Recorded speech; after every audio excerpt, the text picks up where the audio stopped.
se retrouve pour la rubrique C'est mon histoire et aujourd'hui j'ai la joie d'avoir avec moi Luc Dumont. Bonjour Luc. Bonjour Evelyne. Est-ce que tu vas bien? Je vais top, super bien et Excellent. être avec toi pour cette émission est vraiment une joie très grande. Joie tout à fait partagée, Luc. Merci beaucoup d'être avec nous. Tu es conférencier, écrivain, exponentialiste. On en a parlé il y a quelque temps. Mais également, et la plupart des gens te connaissent comme ça d'ailleurs, en tant qu'auteur-compositeur. Et on va s'arrêter un petit peu sur cette parenthèse de ta vie qui a été le démarrage de quelque chose de bien plus grand que ce que tu imaginais. Et on va parler aujourd'hui de comment Dieu t'a demandé d'écrire des chants. Et en fait, pour résumer un petit peu ton histoire, toi, tu es né de nouveau, tu avais 16 ans, tu as vraiment connu le Seigneur à ce moment-là. Et très rapidement, tu as eu des responsabilités au niveau du groupe de jeunesse, tu es devenu responsable. Et c'est un peu à cette période, en fait, que le Seigneur a déposé quelque chose, a activé le bouton on en toi pour démarrer ce qu'il avait prévu depuis longtemps. C'est vraiment mon histoire, c'est vraiment un truc ça me confirme la puissance de la destinée et du rêve de Dieu pour nous. Il utilise toutes sortes de moyens parfois pour nous amener là où il veut nous amener. Mm-hmm. Et je n'aurais pas cru à l'époque la puissance de... Quelqu'un a dit, pour faire quelque chose d'extraordinaire, il faut faire 1 million de choses ordinaires. Et en fait, quand j'ai donné ma vie à Dieu, j'ai commencé à servir tout de suite dans le groupe de jeunes. Tout de suite, presque après quelques semaines, jouer un peu la guitare, ensuite diriger la louange, ensuite j'ai prêché, tout ça. Mais... il y a eu un moment où j'ai eu comme une crise existentielle dans ma foi au tout début. Et je n'oublierai jamais cette soirée de louange où Evelyne, j'ai vraiment entendu Dieu me parler comme jamais, très rarement, du moins dans toute ma vie. Et j'ai vraiment entendu Dieu dire « Écris des chants pour ma gloire ». Et il faut savoir qu'à l'époque, il n'y avait pas autant de chants de louange qu'on a aujourd'hui, tout ça. Et je dirigeais la louange au groupe de jeunes et souvent, je trouvais que les chants, je me dis, ça prendrait un chant comme ça prendrait comme ça. Donc, ce que j'ai fait ce que Dieu demande. T'as écrit. Tu sais, des fois, les gens me demandent, comment t'as fait une stratégie, un truc. Pas de stratégie. Oui, en fait, la stratégie divine. La stratégie divine, c'est simple. Tu fais ce que Dieu te demande. C'est ça, et en fait, j'ai remarqué aussi, Evelyne, que souvent, Dieu nous parle, mais il ne donne pas plein de détails. Moi, tu sais, écris des chants pour ma gloire, OK, c'est quoi le plan? Mais en fait, écris des chants pour ma gloire. Donc, ce que j'ai fait, c'est que j'écris un chant. C'était quoi ce chant? C'était « Tu es grand Seigneur ». Et là, les gens à la maison, mais oui, je le connais! C'est ça. Premier chant écrit, et il a fait le tour des églises de la francophonie. Un truc de fou. Vraiment. Et l'idée, c'est que quand j'écris ce chant, naïvement, tu sais, je suis chez moi avec ma guitare dans ma chambre, j'écris ce chant. Je n'ai aucune idée, à ce moment-là, je suis nouveau dans la foi, je n'ai aucune idée que je touche le doigt dans la destinée. Là. C'est un truc de destinée. Le vendredi, je vais au groupe de jeunes, je dirige le chant. On l'a chanté toute la soirée, tu vois. Wow. Après ça, le pasteur, le samedi, a entendu parler de ce qui s'était passé au groupe de jeunes. Il dit, chante le dimanche. Je le chante au culte du dimanche matin. On avait un culte le dimanche soir. On le rechante au culte le dimanche soir. À l'époque, il y avait beaucoup de pasteurs et d'églises qui venaient nous joindre le dimanche soir, tu vois. Et là, tout à coup, dans la semaine, il y a des gens qui m'appellent. C'est quoi ce chant? On veut ce chant. Viens chanter ce chant, tout ça. Là, je dis, mais qu'est-ce qui se passe? Et là, j'ai commencé à aller chanter à différentes places, tu vois. Et là, il y a des pasteurs qui me disent, et puisque tu es là, tu n'aurais pas d'autres chants. Donc, en fait, des fois, pour le vendredi suivant, j'écrivais des chants pour la... Et c'était facile pour toi d'écrire des chants? Oui. C'est-à-dire facile, dans le sens qu'il y a des fois que, comme n'importe quel compositeur, des fois, il y a quand même du travail, tout ça. Mais il faut savoir qu'il n'y avait pas beaucoup de chants. Écrire un chant, un nouveau chant aujourd'hui, c'est pas comme écrire un nouveau chant il y a 20 ans. Effectivement, tu risquais pas de plagier beaucoup, quoi. Voilà, c'est ça, il n'y avait rien. Donc, tu pouvais dire, tout était puissant. Tu disais, Jésus est merveilleux. Waouh! Les gens disaient, tu comprends? Oui. Aujourd'hui, on cherche des mots, on cherche tout a été dit ou presque, tu vois. C'est vrai. Donc, et là, j'étais littéralement propulsé. Et je me suis retrouvé dans des églises à chanter tout ça. Et je me souviens d'une fois, je suis dans une église, je fais la louange, tout ça, je fais les tests de son avant. Le pasteur me dit, mais Luc, puisque tu es là avec tes chants, les gens sont inspirés, prêche. Mais moi, je ne sais pas prêcher vraiment, tu vois. Donc, il a fallu que j'apprenne à prêcher à cause de mes chants. Je me suis même retrouvé ici au Québec le leader de tous les groupes de jeunes à cause de mes chants. C'est fou.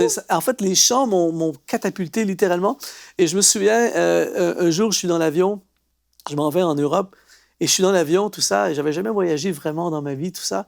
Je me dis, mais ça n'a pas de sens que je me retrouve aller dans d'autres pays à cause de mes chants. Et là j'ai compris qu'il y avait quelque chose de destiné dans ça. Et j'ai compris par la suite que mes chants, en fait, d'ailleurs, mes chants sont beaucoup plus célèbres que moi. Il y a plein, ça m'a constamment des gens qui me disent « Ah, mais c'est toi qui as fait ce chant? » Même je me suis retrouvé en Afrique à un moment donné sur une terrasse en train de manger. Et le pasteur, il dit à la serveuse, il dit Est-ce que vous le connaissez? Elle dit non. Il dit Est-ce que vous connaissez Luc Dumont? Elle dit non. Et là, il se met à chanter Mais oui, vous savez, permets-moi de t'exprimer, tout le monde. La fille commence à pleurer. Oh, tu vois? Et en fait, elle se fichait complètement de moi, mais le chant l'a touchée. Tu vois? Oui. Donc, j'ai compris qu'il se passait quelque chose. Un jour, je suis à l'île de la Réunion, à l'aéroport.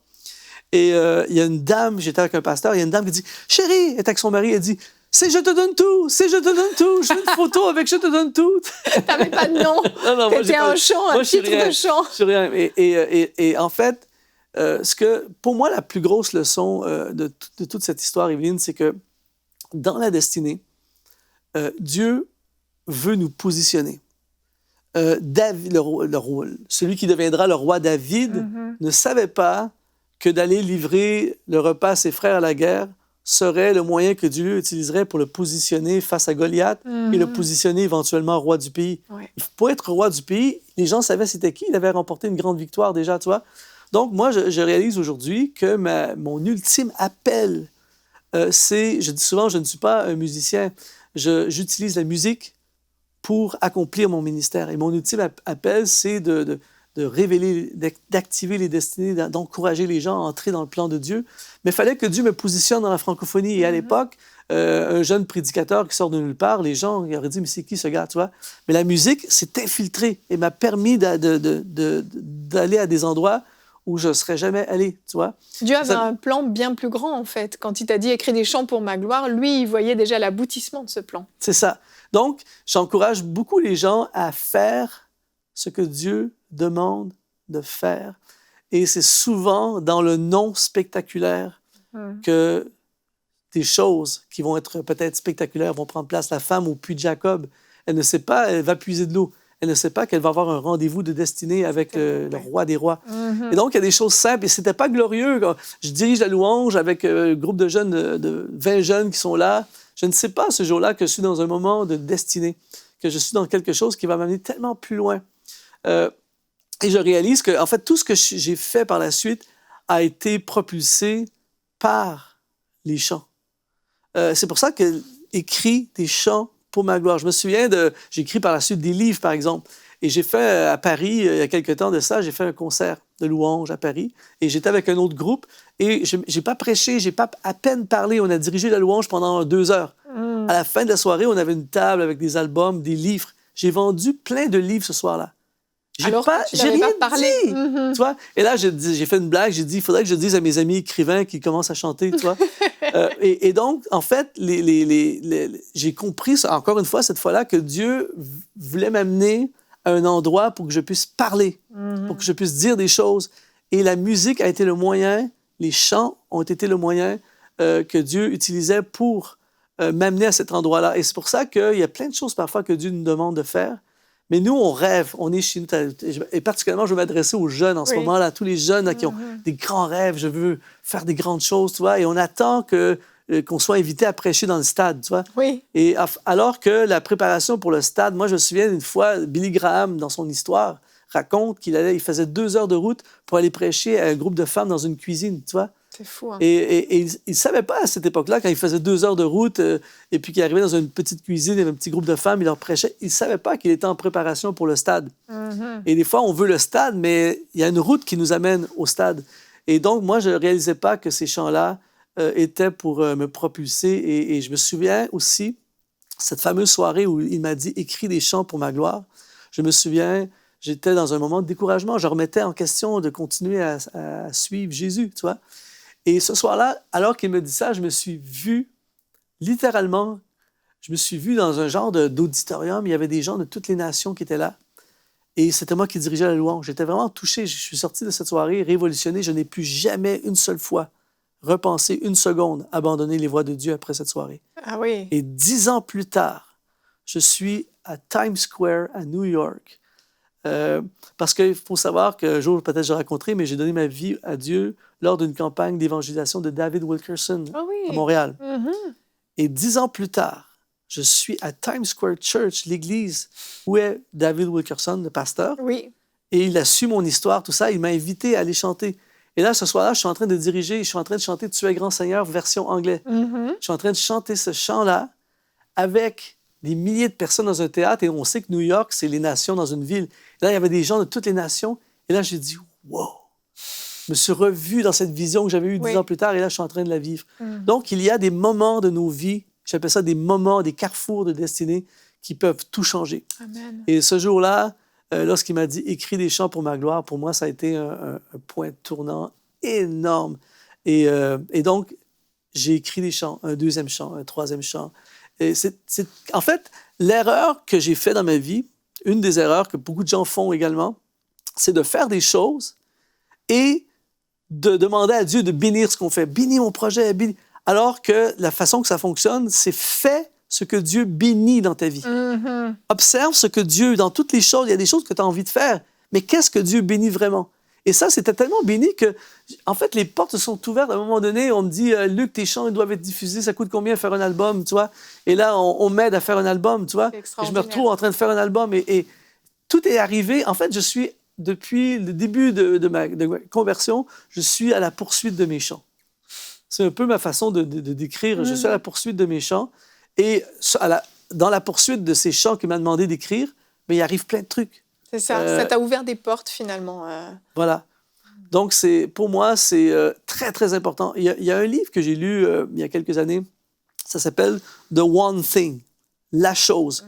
Tu sais, l'apôtre Paul dit « Je fais une chose, oubliant ce qui est en arrière, mais portant vers ce qui est en avant, courant vers le but ». Et en fait, dans le grec, le mot « but », c'est le mot « cible ». Et en fait, on a tous un « one thing », c'est comme ça que j'aime le définir. On a tous une chose dans notre vie que si on appuie le doigt dessus, ça va exponentialiser, pour reprendre un terme que j'aime beaucoup, ça va exponentialiser ton business, tes études, ta carrière. Tu sais jamais, il y a un truc que tu peux faire, puis derrière ça se cache parfois un MCI, tu vois.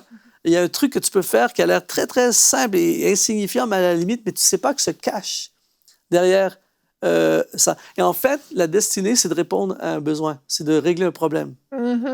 Donc, vous voulez vivre votre destinée, vous voulez faire des grandes choses, régler un problème. Et à cette époque-là, il manquait de chants de louange. Exact.